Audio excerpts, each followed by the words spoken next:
بسم اللہ الرحمن الرحیم۔ شروع اللہ کے نام سے جو بڑا مہربان نہایت رحم والا۔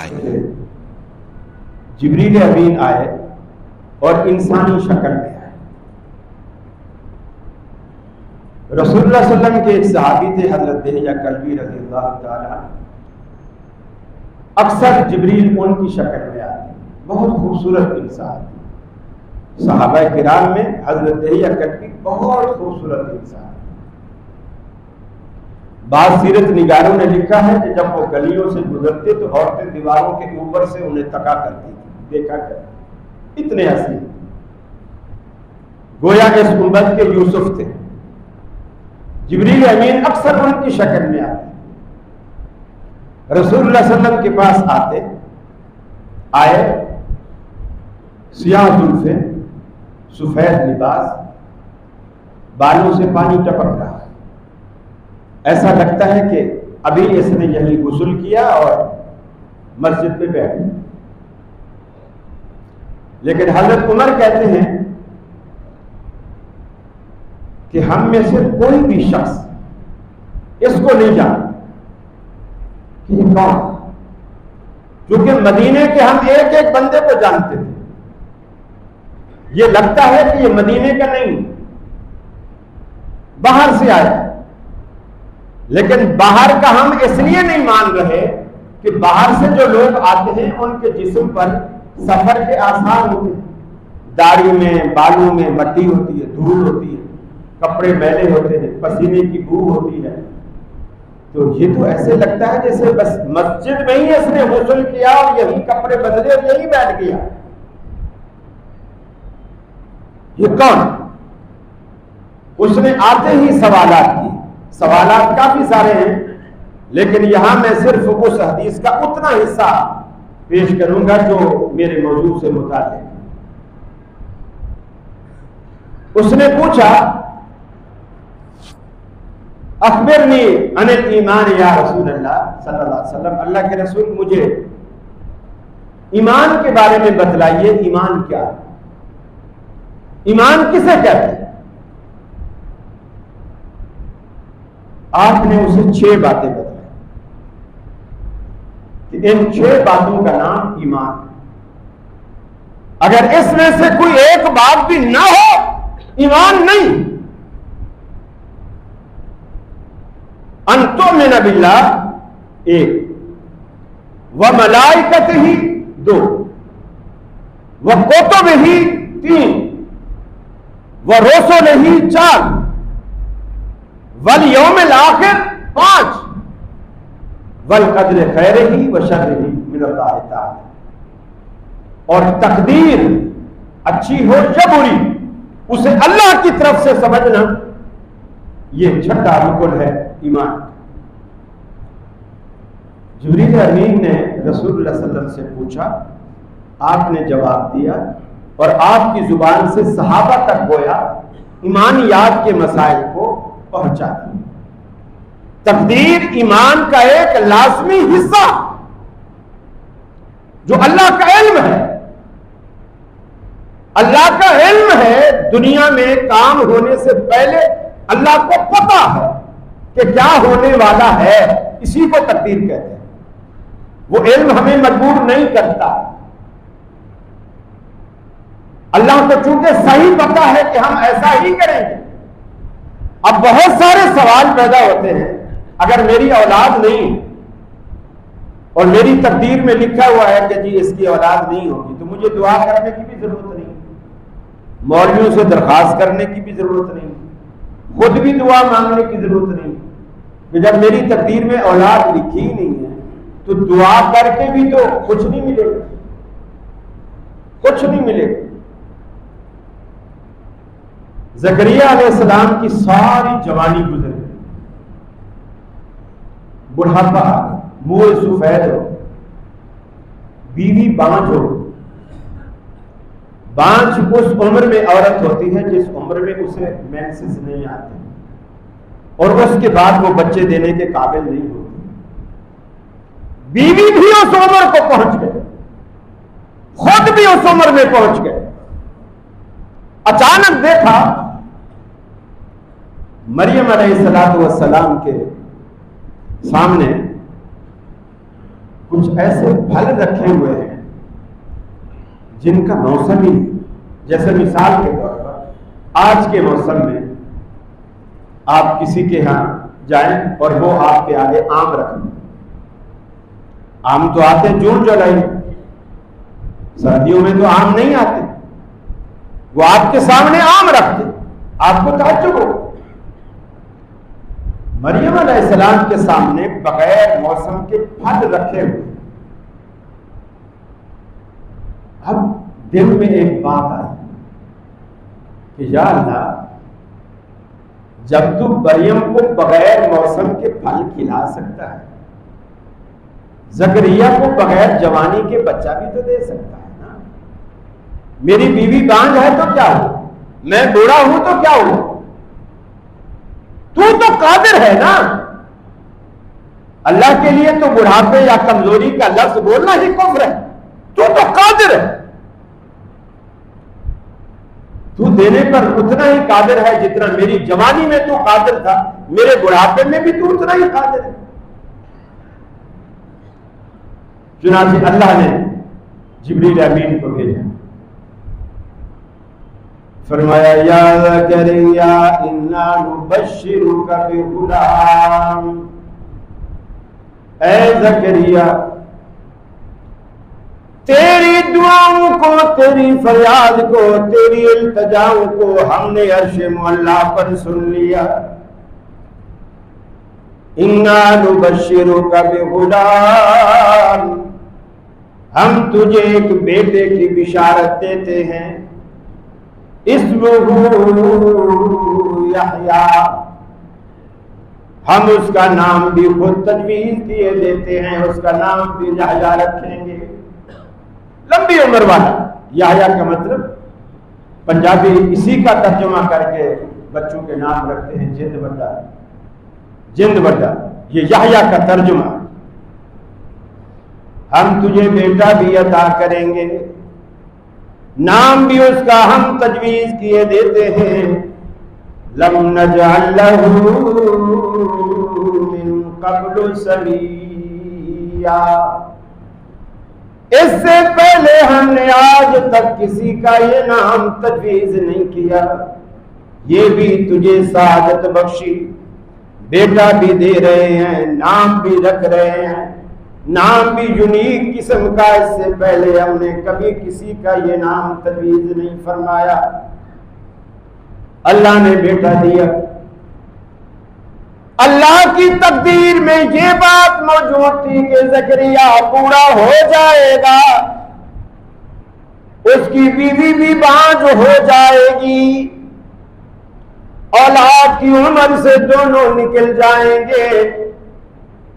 پھر ان کی زندگی میں ایک موڑ آئے گا، اللہ پر یقین اور توکل بڑھ جائے گا.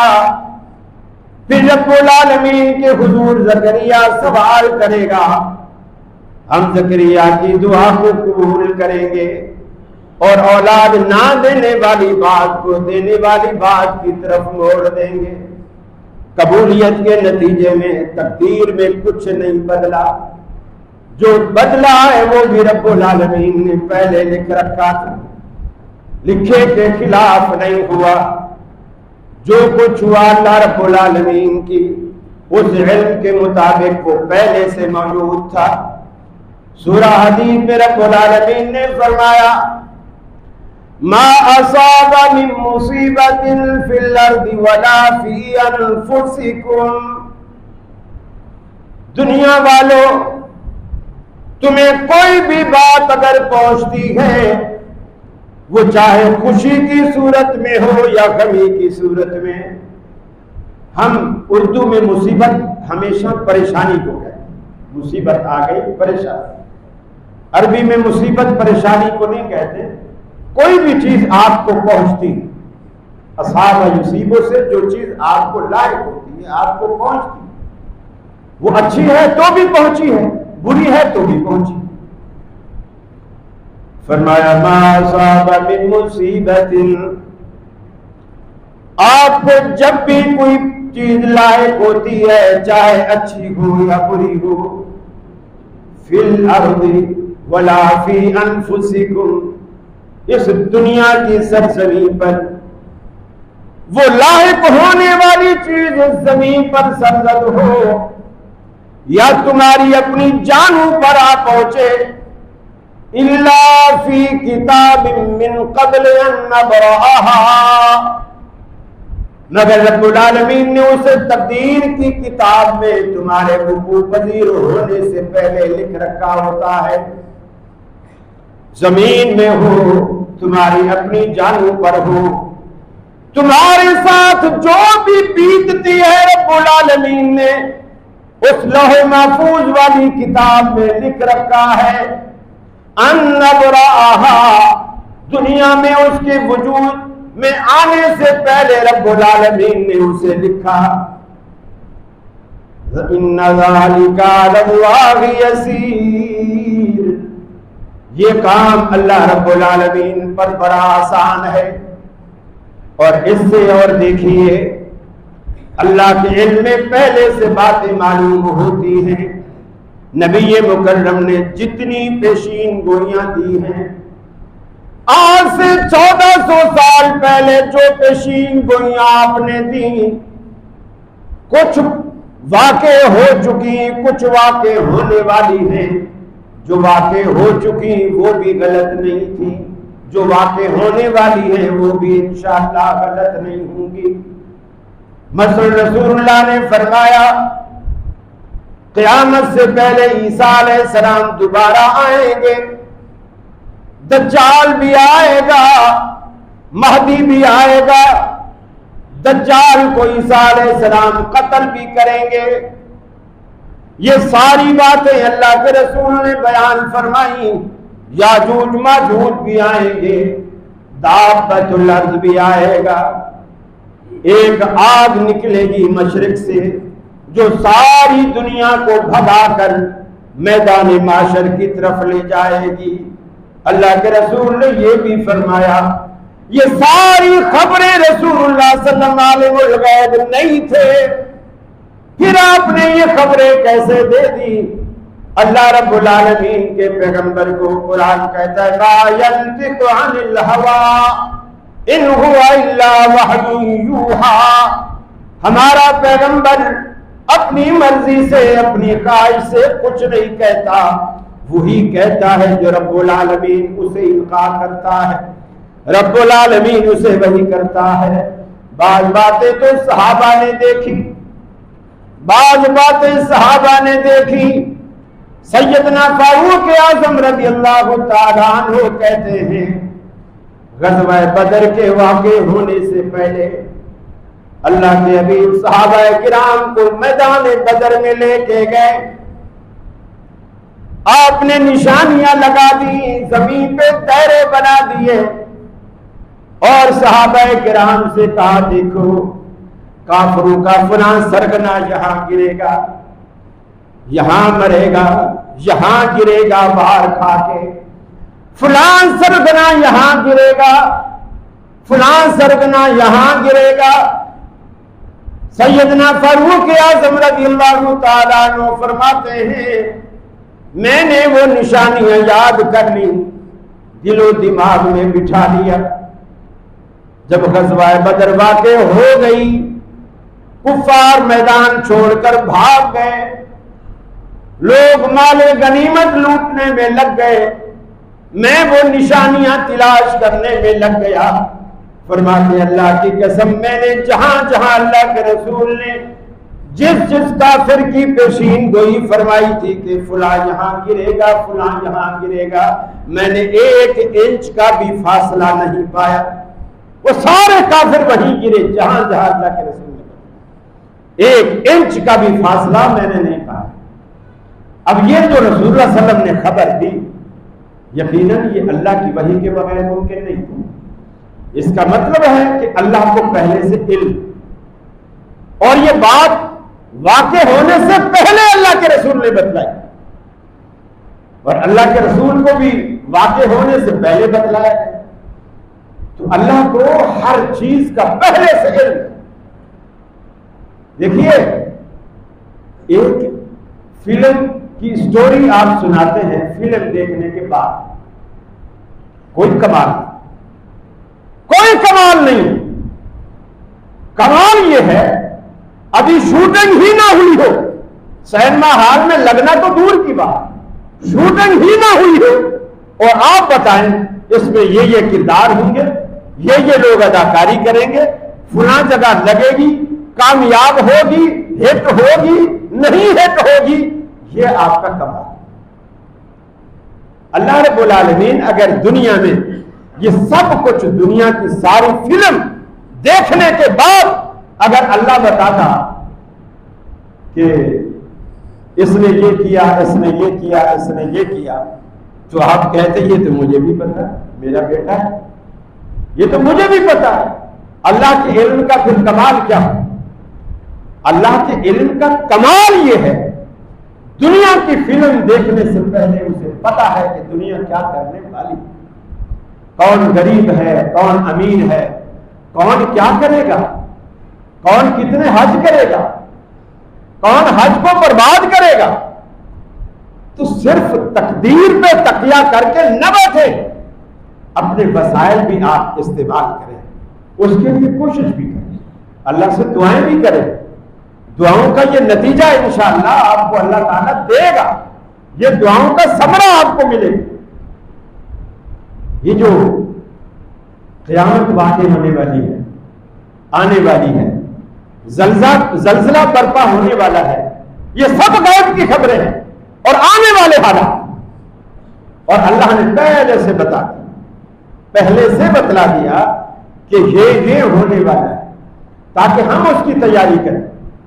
دیکھو یہ مسئلے اللہ کے رسول نے صحابہ کو بھی تو بتلائے تھے نا، لیکن کسی صحابی نے یہ نہیں کیا کہ بھئی ٹھیک ہے اگر جنت ہمارے حق میں لکھی ہے تو جنت مل جائے گی، ہمیں نمازیں پڑھنے کی کیا ضرورت، اور اگر جنت نہیں لکھی ہمارے مقدر میں تو ہم نمازیں کیا مسجد بھی بنوا دیں تو کوئی فائدہ نہیں، پھر بھی کوئی فائدہ نہیں، تو پھر کاہے کو محنت کریں، روزہ کاہے کو رکھیں، حج کس لیے کریں، عمرہ پہ کیوں جائیں، دعائیں کیوں مانگیں، گناہوں سے کیوں بچیں؟ کبھی کسی صحابی نے یہ نہیں سوچا۔ اسی لیے اقبال نے کہا کہ عمل سے زندگی بنتی ہے جنت بھی جہنم بھی، یہ خاکی اپنی فطرت میں نہ نوری ہے نہ ناری، جو اللہ نے آپ کو آزادی دے رکھی ہے اسی آزادی پر جنت اور دوزخ کا فیصلہ ہونا ہے۔ فرض کیا آپ ایک روڈ پہ کھڑے ہیں، گلی کے بیچ میں کھڑے ہیں، دائیں طرف آپ کے مسجد پڑتی ہے، بائیں طرف ایک شادی ہال ہے، دونوں کی حاضری مفت ہے، کوئی ٹکٹ نہیں رکھا، شادی ہال میں کوئی ثقافتی پروگرام ہے، بڑے بڑے ملک کے اداکار، انڈین اداکار، اداکارائیں بھی آئی ہوئی ہیں،